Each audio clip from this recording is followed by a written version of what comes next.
President Joe Biden's administration on Wednesday signaled a fresh look at U.S. policy in the Middle East, announcing reviews of massive arms packages for the United Arab Emirates and Saudi Arabia, as well as envisioning a slow return to diplomacy with Iran. On his first full day on the job, Secretary of State Antony Blinken said that his top priorities would include addressing the catastrophe for civilians in Yemen, where U.S. ally Saudi Arabia has been bombarding Iranian-linked Houthi rebels. "We've seen a campaign, led by Saudi Arabia, that has also contributed to what is by many estimates the worst humanitarian crisis in the world today, and that's saying something," Blinken told a news conference. "It's vitally important even in the midst of this crisis that we do everything we can to get humanitarian assistance to the people of Yemen, who are in desperate need," he said of the country where 80% of the 29 million people rely on aid to survive.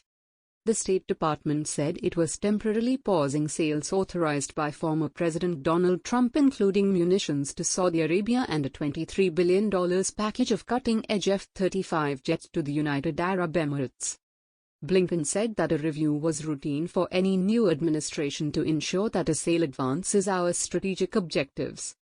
The United Arab Emirates is to be the first Arab nation to receive the versatile stealth-capable fighter jets after it agreed to recognize Israel, a normalization that Blinken said he supports.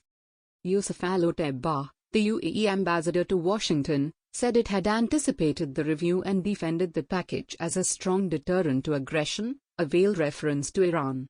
It also enables the UAE to take on more of the regional burden for collective security, freeing U.S. assets for other global challenges, a long-time bipartisan U.S. priority. Lawmakers of Biden's Democratic Party had voiced misgivings over the deal, fearing it would set off an arms race, but failed to block the sale while Trump was in office. Anil Sheline, research fellow at the Quincy Institute for Responsible Statecraft, a Washington think tank critical of military intervention, said the review was encouraging and that it was a surprise that the UAE, not only Saudi Arabia, was affected. It may reflect awareness by the Biden administration that although the UAE has conducted a skillful PR campaign, they are equally to blame for the misery in Yemen, and have in fact pursued a more aggressive foreign policy than the Saudis have, such as in Libya, she said. Call on Iran to act first. Blinken has already pledged to end military support for the Saudi campaign and to revisit the designation of the Houthi rebels as terrorists, a last-minute move by his predecessor Mike Pompeo that aid groups say will criminalize vital work, as the insurgents are a de facto government. Pompeo had pointed to the Houthis' ties to Iran, an arch-nemesis for the Trump administration, which piled sanctions against the Shiite clerical regime. Blinken confirmed that the Biden administration wants to return to the 2015 nuclear deal trashed by Trump, but rejected Iranian calls to act first.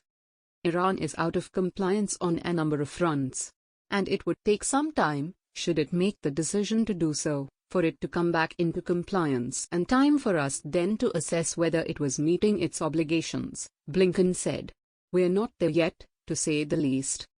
Iran has reduced compliance with the nuclear deal as a pressure tactic after Trump imposed sanctions, which were opposed by U.S. allies in Europe as well as Russia and China.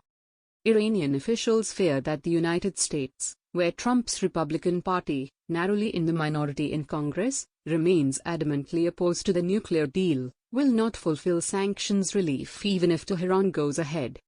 Israel in turn is strongly critical of the nuclear deal, with its military chief publicly warning this week that military plans are being drawn up to use if needed.